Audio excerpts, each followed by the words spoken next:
est accompagné de Gluto de Lanxin.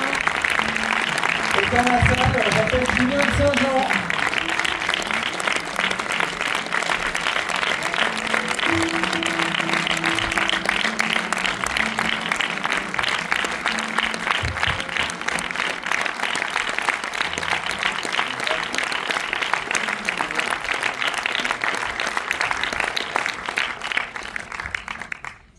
Merci. Merci à vous. D'abord, merci à vous. Parce que c'est une super salle et une super organisation. Et moi, je suis tellement un fan des salles de cinéma que je tiens à remercier ceux qui les gèrent comme vous faites. Voilà. Et maintenant, on peut y aller. On peut y aller.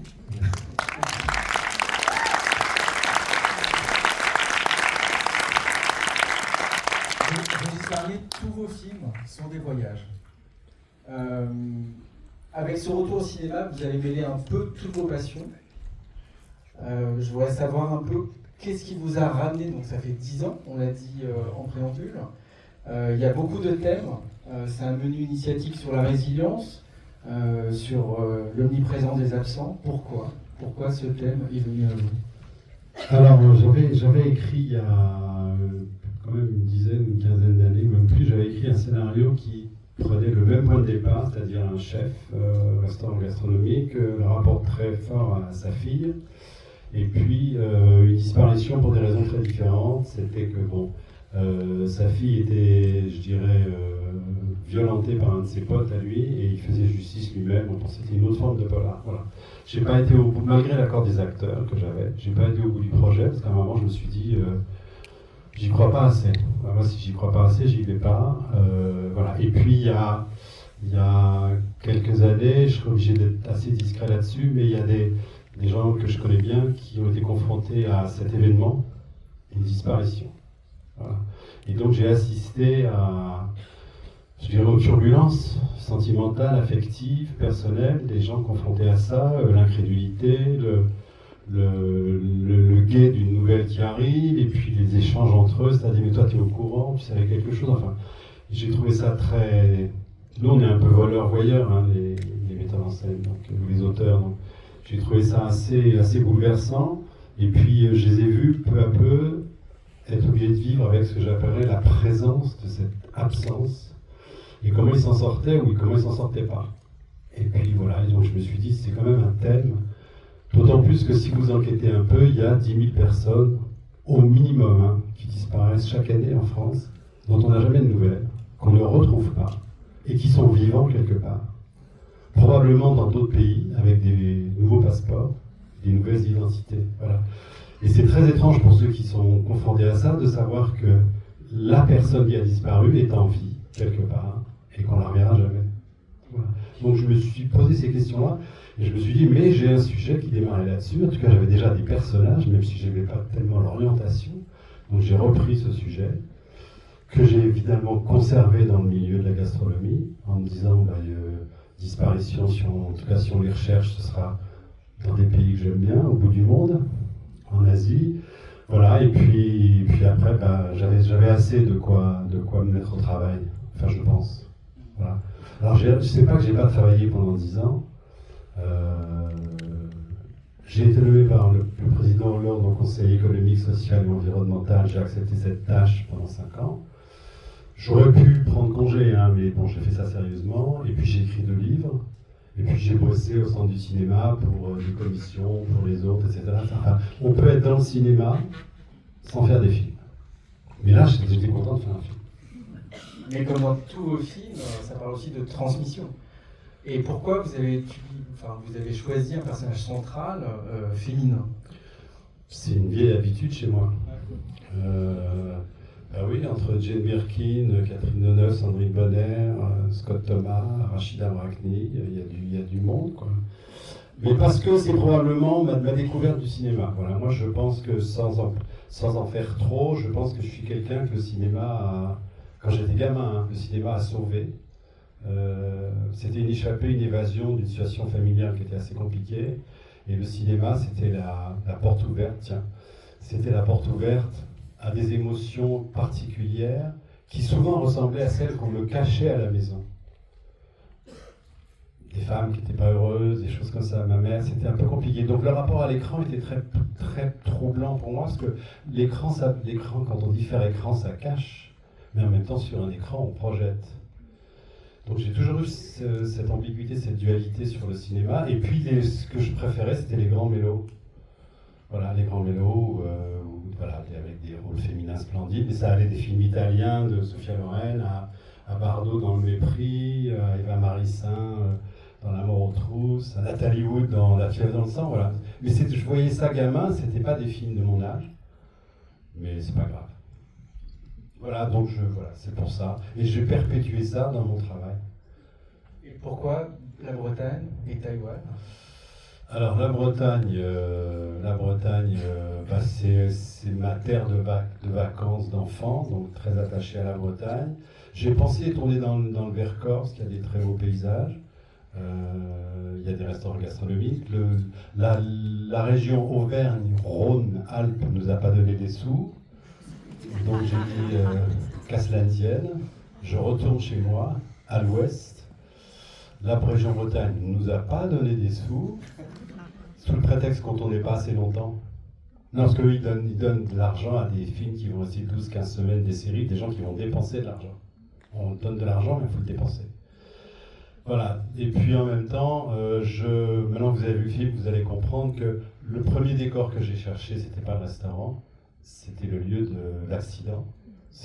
Pour moi, c'était compliqué parce que la rivière, la falaise, la forêt, il y avait pas mal de choses nécessaires. J'ai fait appel à mes amis élagueurs ou forestiers qui m'ont indiqué des lieux, pas loin de chez moi. Et puis tout naturellement, je suis allé au Moulin de Rosmadec à Pont-Aven, qui est une excellente table, et où on a été accueillis à bras ouverts sur l'idée d'un tournage. Taïwan, parce qu'après je vais laisser la parole à mes camarades. Taïwan, j'avais commencé les repérages en Chine populaire, à Tsingtao, la bière. Et puis j'avais un homme d'affaires chinois un peu étrange, il m'avait amené des gens de cinéma un peu étranges, et ils étaient très très attentifs au scénario, ils ont fait traduire évidemment, et ils me disaient, mais ce personnage-là, Antoine, il est clandestin là-bas. Je dis oui, mais il n'y a pas de clandestin en Chine. Mais Liane, il vole un peu le talent de son ami. Je dis oui, mais nous n'avons pas de voleur en Chine. Donc, non, mais c'est comme ça. Donc à un moment, j'ai dit halte. Et j'avais pensé alors à une terre de cinéma, une terre de gastronomie. Il y avait la Corée du Sud, Taïwan, et puis j'ai choisi Taïwan.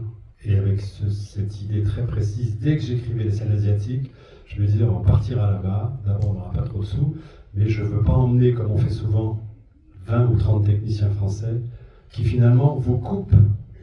Ils vous entourent, ils vous protègent, c'est formidable, mais ils vous coupent du pays où vous êtes. Donc je l'avais dit, on partira à 4, et on était 4 techniciens.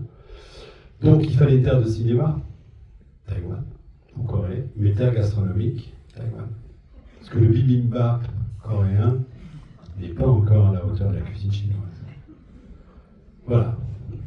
Alors, Julien de Saint-Jean, Louis-Do de Langsin, comment on arrive sur les terres de Régis Vernet? Bah, il nous appelle, il dit allô, comment ça va? Non, moi je l'ai rencontré il y a très longtemps parce que ça a mis du temps à se faire ce film. Je faisais une pièce où je mettais en scène, il est venu la voir, au Montparnasse, pas très loin. Et après on a dîné, et puis voilà. Mais on s'était vu avant. Ouais, Tu auras dû. Je fais de la storytelling, laisse-moi inventer un peu. C'est il y a 3 ans au moins, 2 ans et demi. Ouais. Alors merci de... Je suis encore là. Pourtant mon rôle est assez mineur, vous l'avez remarqué. Non. Non, il est important, mais il n'y a pas mon nom sur l'affiche. Alors je suis beaucoup plus vieux que lui, espèce de folliquet. Et lui, tu l'as rencontré comment? C'est vrai que. Ah ouais, ça devait pas être lui à l'époque d'ailleurs. C'est ça, tout le casting a changé, parce que c'est Tout le casting a changé. Sauf moi. Sauf Louis-Do. Mais c'est merveilleux, non? Non, alors merci de sa fidélité, parce je l'ai vu et on a tourné pour le moment 2 ans après qu'on se soit rencontrés, et il était toujours présent et disponible. Non, je vais vous dire... Ça veut pas dire, je ne fais rien d'autre. J'ai dû jongler, je peux vous dire, pour y arriver. Non, c'est vrai. Il se trouvait que je tournais en Bretagne en même temps, donc j'ai pu. Il a traversé la Bretagne pour faire la scène de fin, Voilà. au début du tournage. Et puis après, on s'est retrouvés. J'ai tourné sur mon autre tournage, et après Taïwan, bon, c'est des vacances payées, comme je disais. On va pas se plaindre. Et là, j'avais engagé sur un coup de. Comment on dirait ça? Sur un coup de cœur. J'arrive au centre du cinéma pour une projection amicale et je vois une jeune fille, assise sur un bord de fenêtre. Et comme je suis toute la journée dans le scénario, avec Clara, et là je me dis, mais je la vois. Qui est cette fille? Et je découvre que c'est une jeune actrice. Donc je me renseigne, on contacte son agent, enfin tout va bien, elle peut faire le film, tout va bien. Son père un jour débarque en me disant, c'est un acteur. Je sais que tu travailles avec ma fille, il y a un rôle de père, je veux le jouer. Tout le monde était content, parce que, voilà. Sauf que moi je suis très naïf là-dessus, je ne vois pas toujours les signaux qu'il faut voir. Cette formidable jeune fille était quand même dans des problèmes personnels qui fait qu'on ne pouvait pas l'embarquer en Asie, je pense, trop des hauts débats. Voilà. Elle-même d'ailleurs a renoncé, son père, une fois que ça s'est passé comme ça, son père a disparu sans prévenir. On n'était pas loin du tournage. J'ai les gants que moi, les acteurs. J'avais plus d'actrices, plus d'acteurs. Je devais en avoir quelques actrices, dont Julia, ça s'est passé très bien. Et puis j'avais écrit le rôle d'Antoine pour un acteur plus âgé que Julien, qui tout d'un coup était plus libre. Et j'ai demandé à voir Julien, parce que j'avais quand même vu dans Paradis, dans Arrête avec tes mensonges. J'avais pas encore vu Monte Cristo. Et je suis frappé par sa jeunesse, parce que le rôle était plus âgé, et je lui dis, laisse-moi m'habituer à ta jeunesse, que je réfléchisse. Et en fait, c'était un cadeau, parce que ça leur arrive à 20 ans tous les deux, c'est beaucoup plus violent que s'ils ne sont pas armés pour répondre à cette situation. On m'avait poussé vers une actrice de 30 ans qui aurait de la notoriété, qui nous aiderait à financer. Et je leur ai dit, mais attendez, une femme de 30 ans, elle va se défendre, elle va se battre, elle va peut-être résister. Une fille de 20 ans, un gars de 20 ans, ils sont immatures. Oui, regardez, au début, ils sont déguisés, rendez-vous érotique dans la forêt, enfin, ils sont un peu immatures. Pour ça. Ils sont insouciants, et ils ne pensent pas du tout, voilà, ils sont insouciants et ça leur tombe dessus. Et à 20 ans, c'est plus dur de se relever. Voilà. Et donc, j'ai dit, engageons Julien. Bah oui, ça me rappelle la présentation avec Monte Cristo, le début. Ouais, non, mais c'est vrai que c'était. Ce qui est bien avec ce métier, c'est vrai que du jour au lendemain, on peut recevoir un appel et votre vie change. C'est vrai que je rentrais de vacances, je venais de tourner Monte Cristo, mais j'avais pas passé de casting, je savais que je n'allais pas tourner au moins pendant 5-6 mois. C'est toujours un peu vertigineux, parce qu'à chaque fois, on ne sait jamais vraiment ce qui va se passer après. Et c'est vrai que je me C'est atroce, tu es jeune, arrête tout de suite. C'est un métier atroce. Non, mais il essaie, ça fait depuis quelques soirs, il essaie de décourager Julien. À mon âge, je tourne beaucoup, je supporte pas. Il y a une semaine, j'avais rien, aujourd'hui, un peu plus. C'est horrible. Non, ce que je regrette, moi, par rapport aux premières années où je faisais des films, c'est que je pense à eux. On les fait venir à des castings, il y a un directeur, une directrice de casting, il passe un essai avec un acteur ou une actrice ou personne, je sais pas, ou le directeur de casting lui-même. Après, ils ont un callback, c'est-à-dire qu'ils ont passé le premier tour. Ils passent un deuxième essai, toujours avec quelqu'un, il n'y a toujours pas le metteur en scène. Souvent, un troisième essai, il n'y a toujours pas le metteur en scène. Je trouve ça invraisemblable, parce que quand vous connaissez Julien, que vous les avez vus jouer. Quand j'ai vu Julia dans Bardot, pour France 2, je sais que c'est une actrice. Voilà. Je sais que Julien est un acteur, donc si je les vois et je les choisis, j'ai pas besoin, on n'a pas fait d'essai. J'ai dit voilà, bon, c'est vous. Mais aujourd'hui, il y a une espèce de manie des étapes de casting. Je trouve ça assez... On fait des castings pour assurer les metteurs en scène, c'est pas pour vérifier si vous savez jouer.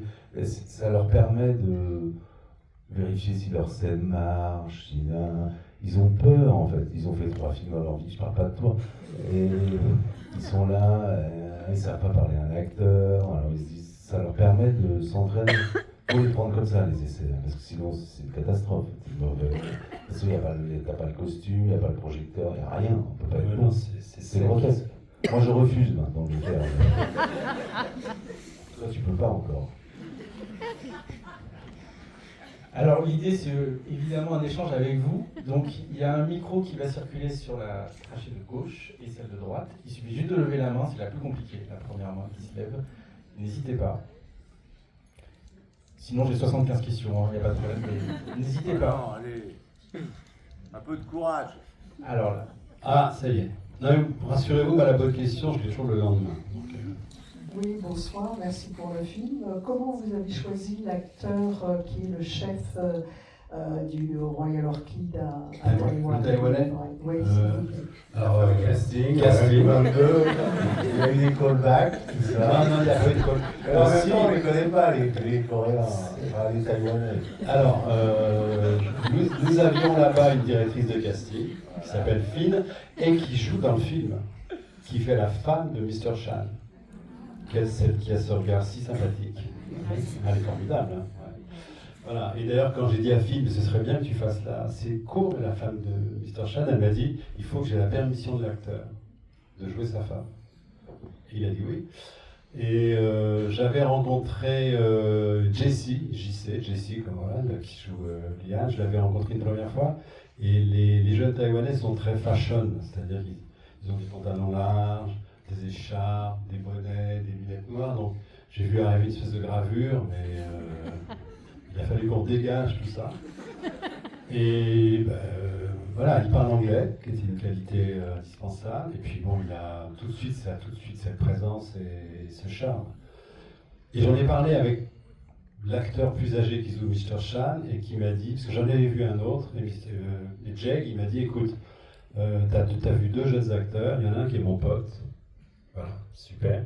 L'autre, je le connais pas, mais maintenant que je connais ton scénario, il faut que tu prennes celui que je connais pas.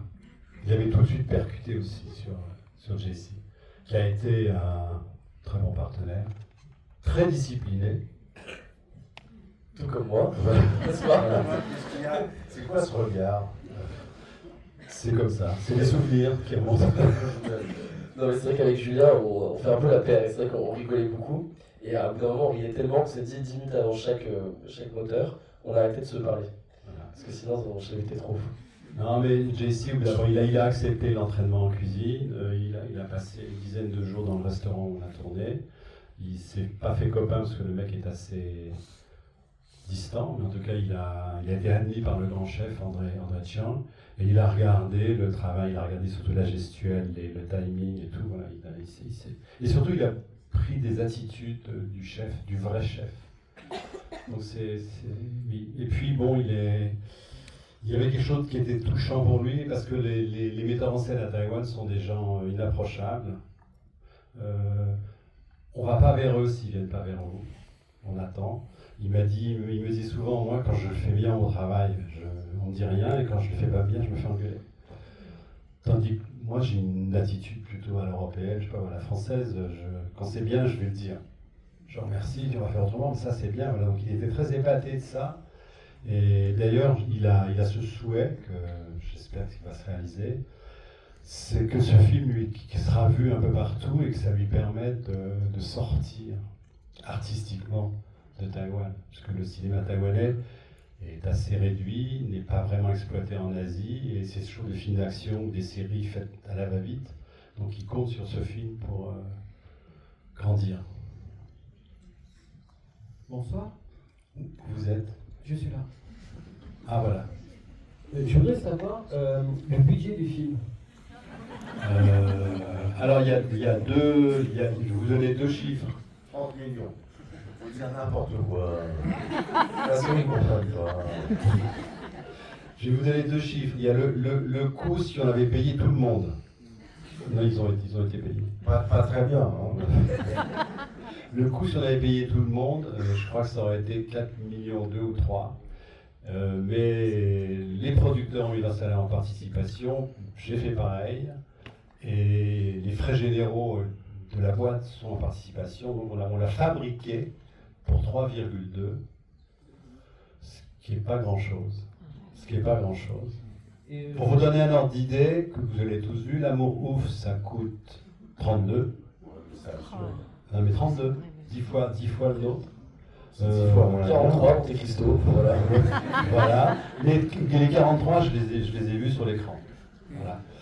Voilà, donc, mais bon, j'ai pas mal d'expérience, donc les scènes pas vraiment nécessaires, je les coupe avant, et le temps et l'argent que j'ai sera réservé aux scènes dont je sais qu'elles sont indispensables. J'ai une autre question, je veux savoir comment s'est faite la rencontre avec Clonis de Clevirac. Alors, Ah, pas mal. Il est venu à Rissos, il a connu à Rissos aussi. Il a connu les particules aussi. Clovis de Cordillac. Clovis, je le connais depuis très très longtemps, je l'avais repéré quand il avait 15 ans. Un film qui s'appelle Hors la loi. Je suis son boulot, j'avais déjà essayé de bosser avec lui sur des films, il n'était pas disponible. Et là, quand j'ai perdu le papa de l'actrice que j'avais perdu aussi, je l'ai fait appeler très vite, on a le même agent. Et en 48 heures, il a dit j'aime bien Régis, j'aime bien son cinéma, j'aime bien le rôle, j'aime bien le scénario, j'arrive. Et ça a été nickel. Clovis, c'est quelqu'un, je trouve, qui grandit encore dans son talent. Et voilà, voilà, c'est un régal à travailler aussi. Et surtout pour les partenaires aussi, je trouve. Et l'équipe technique, parce qu'il connaît tout le monde. Bonjour. Alors moi, je voulais savoir en combien de temps vous avez filmé le film, en combien de semaines, et est-ce que vous avez filmé d'abord Taïwan et après en France, ou plutôt l'inverse? Alors, on a filmé en 10 jours en Bretagne d'abord, 10 jours seulement, malgré la pluie et tout ça. 10 jours, 22 jours à Taïwan. Et j'ai refait une journée en Bretagne, parce que je voulais pas que le film finisse dans l'atmosphère d'hiver qu'on avait au début du tournage. Donc je suis retourné en Bretagne faire des plans de la nature au soleil, comme vous voyez à la fin. J'avais besoin que le temps a passé, que le printemps symbolise. La Renaissance. Voilà, la Renaissance. Il faut toujours sortir avec son Louis II. Bah, évidemment. Je suis à louer si vous voulez. Mais c'est cher. Hein.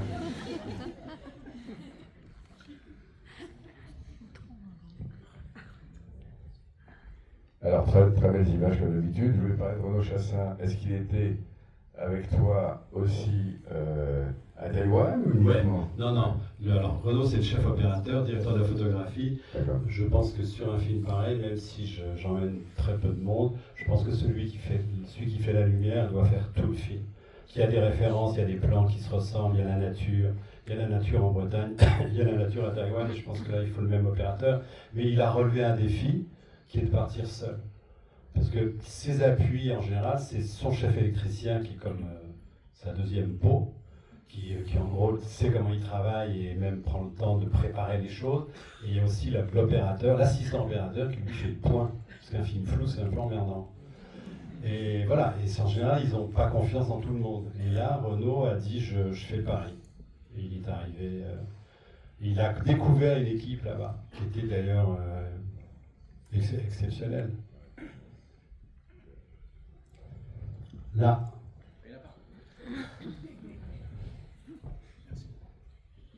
Bonsoir.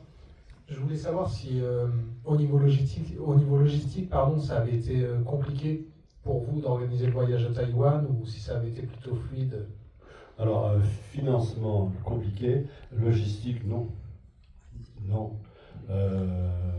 Non, parce qu'en plus, on a pris les caméras là-bas, on a pris le magnéto pour le son là-bas.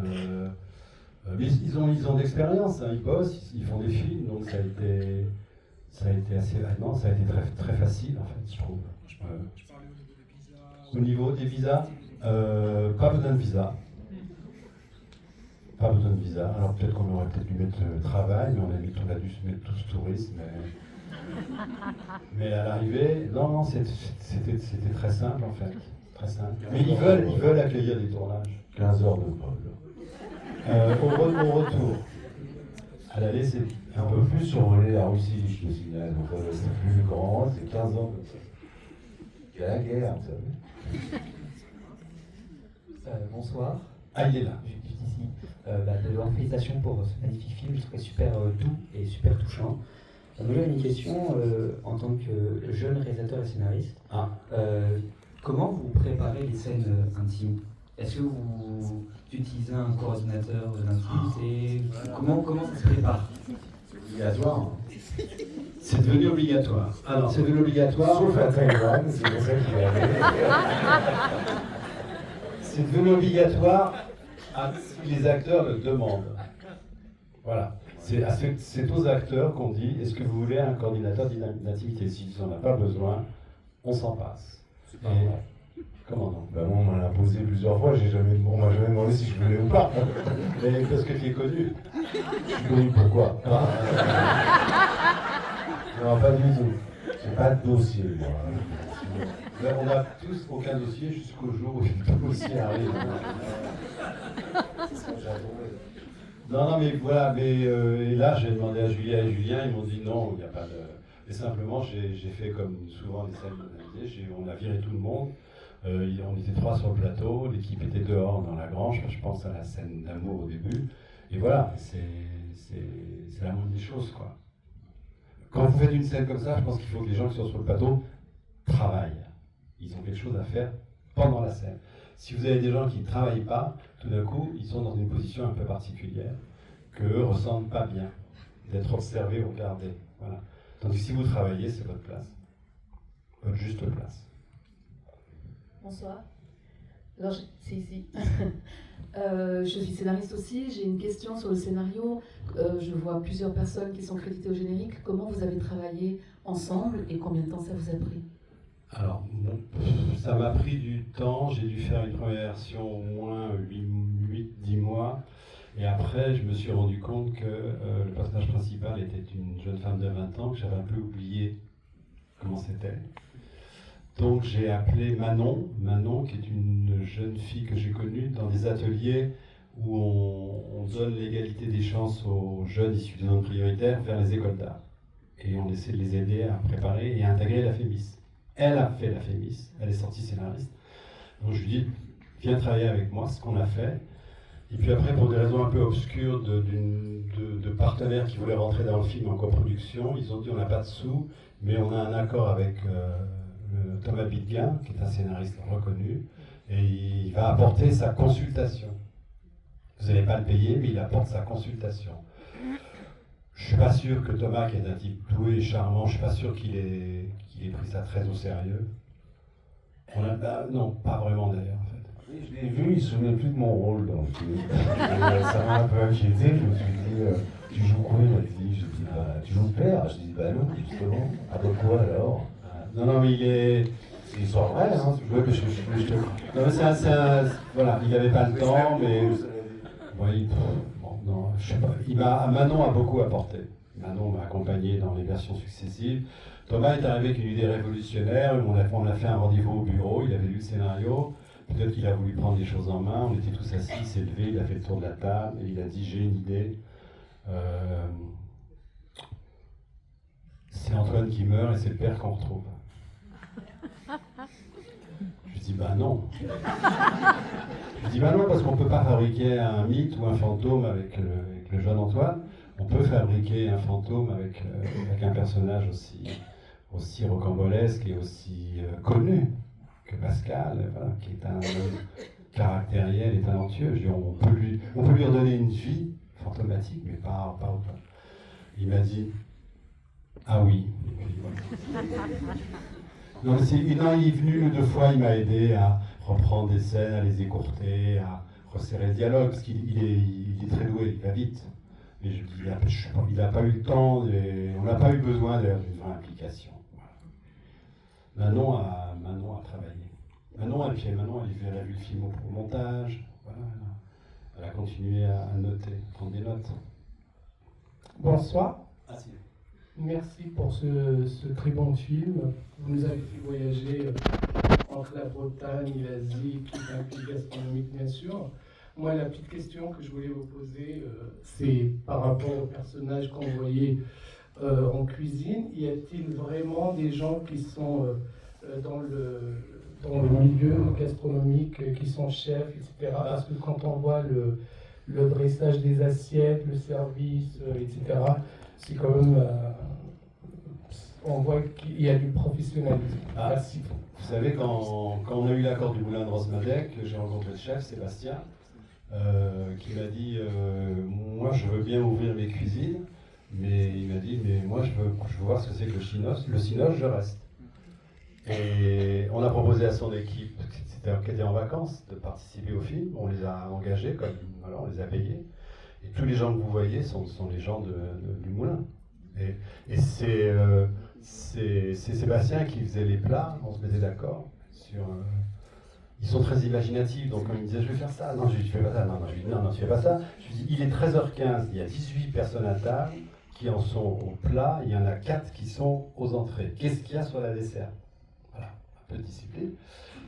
Et à Taipei, pareil, le André Chiang, le super étoilé de Singapour, qui est taïwanais, qui est maintenant chez lui, il m'a dit, il a dit à son équipe, vous faites ce que demande Régis. Voilà. Et moi j'avais déjà décrit certains plats comme les coquilles Saint-Jacques. Lui il les a améliorés avec de la truffe, c'est pas mal. Mais voilà, et puis ils étaient là quand même quand on filmait les plats, ils étaient là. Ils redressaient quelque chose, ils tournaient l'assiette, enfin. Mais je pense qu'on ne peut pas filmer ces milieux d'excellence si on n'a pas les vrais gens, quoi. Oui. Bravo pour ce magnifique film, c'est joliment laissé transporter par cette histoire rocambolesque.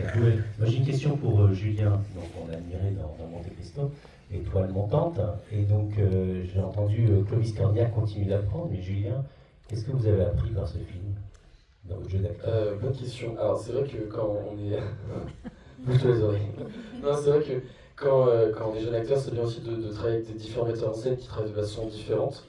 C'est vrai que Régis, il découpe très peu ses films, c'est-à-dire que, en tout cas, il n'y a pas beaucoup de chants, c'est-à-dire qu'il y a souvent des plans séquences.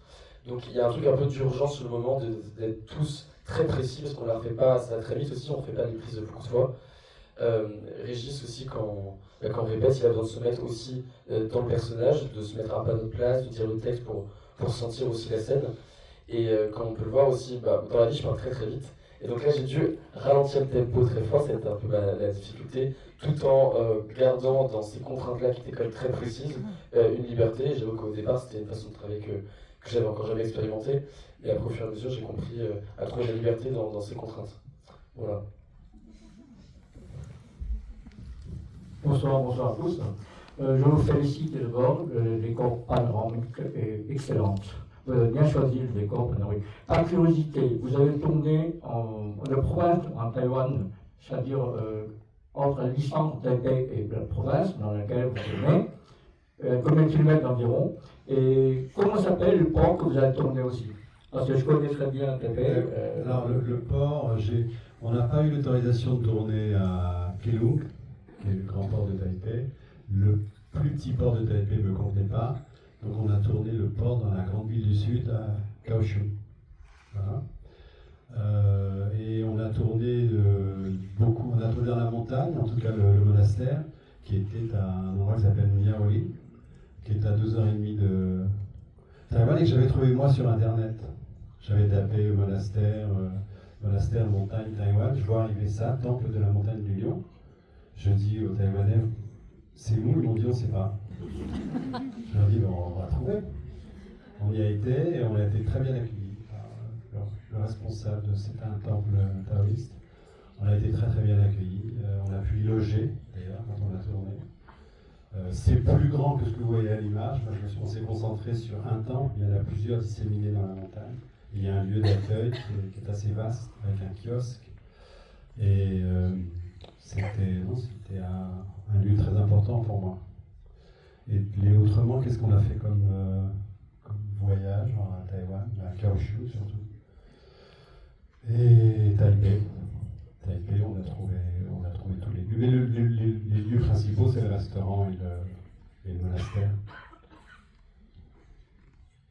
Bonsoir. Oui. Je voulais déjà vous remercier pour le film. Bravo à tous. Voilà. Bon, vous êtes que 3, mais bravo. Parce que les deux restaient pas là. En fait, voilà, moi j'ai des questions par rapport aux comédiens, aux jeunes comédiens, etc. Si vous n'avez pas des conseils pour ceux qui font du théâtre, Et je m'adresse notamment à Julien de Saint-Jean. S'il peut donner des conseils, parce que je sais qu'on est plusieurs comédiens dans cette salle. Non, mais tu vas répondre quand même. Vous deux, c'est grave.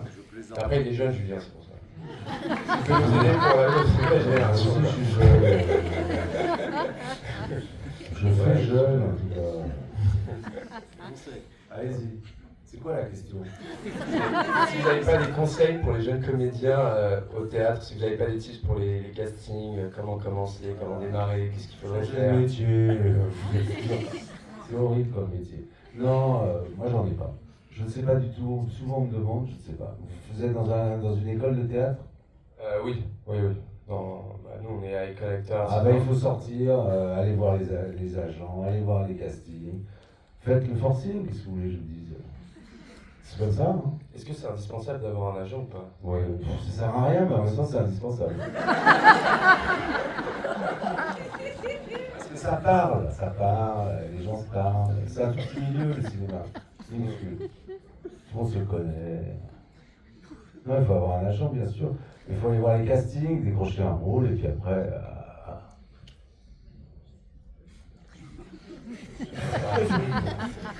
Non, c'est vrai que moi j'ai fait 3 écoles de théâtre. J'ai fait le conservatoire, l'école supérieure d'art dramatique de Paris, la classe libre. Et c'est vrai que c'est un peu là-bas, déjà j'ai rencontré des gens à l'école, qui sont mes copains, mais c'est des gens qui ont envie de travailler et monter des projets. C'est aussi, notamment la classe libre, il y a tous les agents, tous les directeurs casting qui viennent nous voir. On était 3 à avoir un agent en rentrant dans cette promo qui est sur 2 ans, où ils prennent 10 garçons, 10 filles.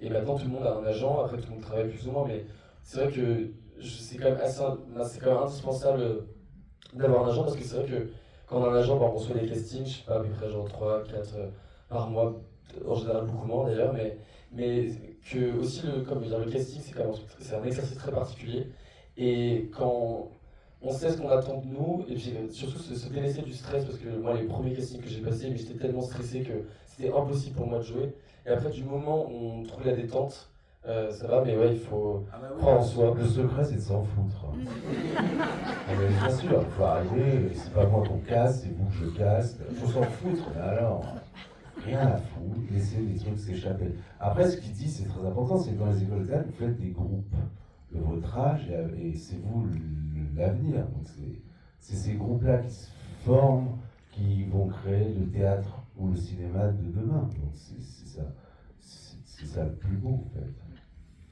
Une des raisons qui pourrait vous pousser à avoir un agent, je ne devrais pas raconter ça, mais par exemple, vous écrivez, espérons-le, vous écrivez un très beau scénario, enfin, nous écrivons un très beau scénario, et on propose à une actrice le rôle principal, elle est dans une agence. Si l'agent fait bien le boulot, dans les 8 jours, il vous propose des acteurs de cette agence-là, pour tous les rôles. Là, on appelle ça... Et là, c'est la catastrophe. On appelle ça vulgairement, mais c'est une espèce de packaging, c'est affreux, mais en tout cas, parce que tout d'un coup, ils font des réunions, les agents, ils sont mettons, 8 agents dans une agence, mettons qu'ils se voient tous les jeudis matins, et tous disent, moi j'ai reçu tel scénario pour tel acteur, mais il y a un rôle formidable pour l'acteur que toi tu représentes, cher ami agent. Voilà. Donc avoir un agent, c'est quand même faire partie. Encore une fois, c'est un autre groupe. Voilà, c'est un autre groupe. Mais je pense que ça peut avoir des conséquences intéressantes. À part ça, je peux pas. J'ai pas tellement de conseils particuliers à vous donner. Effectivement, c'est d'aller au casting, de bosser. Vous n'êtes pas le seul qui pose ces questions-là, parce que c'est un métier que beaucoup de gens veulent faire, et les marges d'accès sont pas évidentes. Et en même temps, il y a beaucoup de boulot quand même, parce qu'il y a les films de cinéma, il y a les téléfilms, il y a les séries. On tourne beaucoup en France quand même, plus qu'avant. Donc il y a plus de rôles. Je vous en prie. Bonsoir et bravo pour ce très très beau film. Je voulais avoir une petite question sur la projection à Taïwan. Est-ce que c'est déjà prévu? C'est fait. C'est fait. Et alors, quelle a été C'était un peu frustrant parce que ça a été fait très bien avec l'ambassade de France. Donc il y avait heureusement des gens de l'équipe, il y avait des acteurs, il y avait des techniciens, j'étais très heureux de les revoir. Julia m'avait accompagné là-bas, mais c'était dans un petit milieu de gens qui connaissaient les milieux français ou des Français eux-mêmes. Bon, je n'ai pas eu le temps de me rendre compte de l'impact du film sur eux. Le film sort là-bas 2 jours après la France, donc on en saura un peu plus. Mais c'est important pour eux, parce que c'est un des premiers films étrangers qui parle de Taïwan, qui se situe dans Taïwan, où on entend la langue, où il y a des acteurs taïwanais. Voilà, c'est Ça en Chine. Pardon? Ça en Chine. En général, les films taïwanais ne sortent pas en Chine populaire. J'ai une autre question en tant que je suis musicienne et je voudrais savoir, je sais qu'il y a un énorme échange entre la France et Taïwan. Les Taïwanais viennent beaucoup étudier la musique classique en France et je voulais savoir si ça a été un peu une influence pour vous dans le choix de la musique du film. Non, je crois pas. Il faudrait demander à Romano, le musicien italien qui a fait le film. Mais non, je pense qu'il s'est... Vous savez, c'est un musicien classique, Romano. Hein. Il a eu un grand moment de gloire parce qu'il a été happé par les variétés. Mais sa formation, c'est une académie à Rome. Sa sœur jumelle, qu'on entend chanter dans la scène de la Noyade, et aussi formation classique, elle est soprano. Non, je pense que Romano, il a travaillé sur sa propre inspiration mélodique. C'est un grand mélodiste. Et puis c'est un ami, donc il a fait un travail particulier, c'est-à-dire qu'il a suivi le film depuis le scénario. Donc il avait déjà des thèmes peut-être même avant qu'on tourne. Alors on avait 2 dernières questions qui sont juste ici sur la droite. Bonsoir. Une seule question. Comment avez-vous choisi le titre de votre film? Alors je l'ai choisi pendant que j'écrivais. J'ai trouvé ça un peu littéraire, mais je trouve que c'est un beau mot. Et ce que j'aime bien dans ce mot, c'est que si vous réparez, c'est qu'il y a eu du dégât. Donc il y a déjà un arrière-plan, il y a un passé ou un passif. Et puis il y a quand même la réplique d'Antoine qui m'a conforté lorsqu'elle lui dit tout ce qui est arrivé à cause de moi, je me sens coupable, etc. Il lui dit tu vas remonter la pente, je veux réparer. Il n'y a que ça qui compte. Voilà. Et je pense que la réparation, c'est quelle solution ils ont face à cette disparition, absence, probablement de mort. C'est de retrouver une trace, de redonner une vie possible à toute l'œuvre de son père. Voilà. Je vous en prie. Bonsoir. Bonsoir. Moi j'ai juste une question culinaire. Puisque vous citiez le bibimbap coréen, et vous avez... non, mais c'est un film sur la gastronomie, donc je me posais la question, quelle est la spécialité de Taipei, en fait, que vous avez préférée, parce que je ne vois pas, parce que j'ai vu des nouilles chinoises, et... Alors, ce que je préfère à Taipei, c'est leur spécialité. La fondue. Non, ça c'est Morzine. Non, c'est fromage.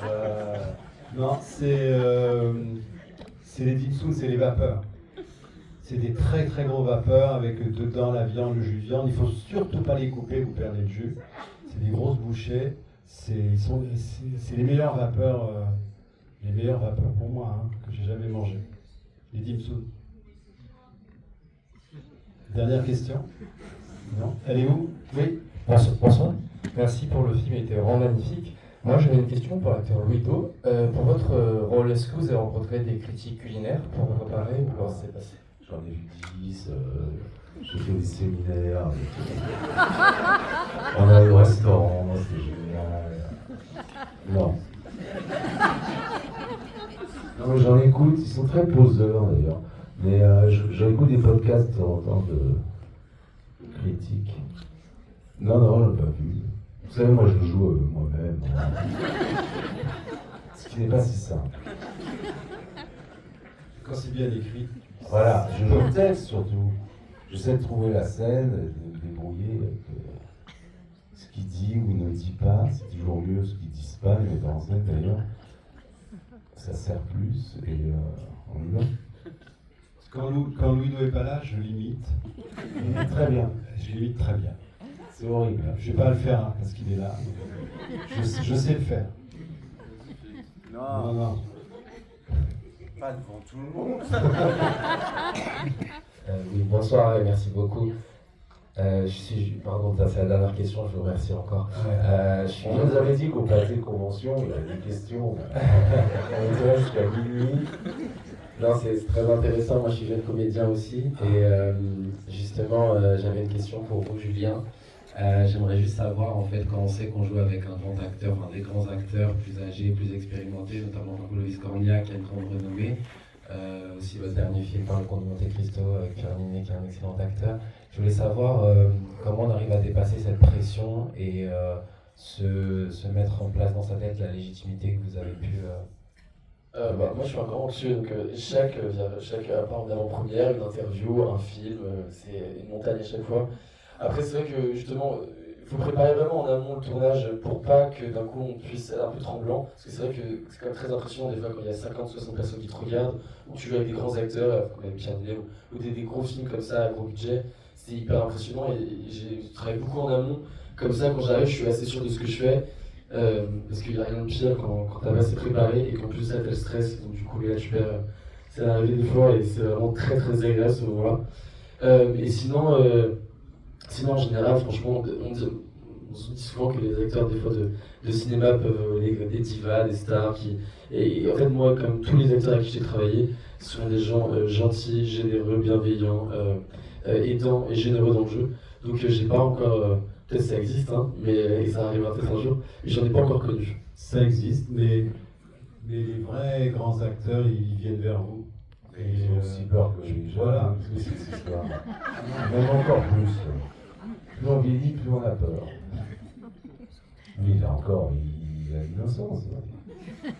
Non, c'est très dur comme métier. Il est peut-être dur, mais j'espère qu'on n'attendra pas 10 ans pour un prochain film de Régis Barnier. Merci. Merci beaucoup. Merci à vos films. Un film sur le 16 avril. Merci d'en parler de nous.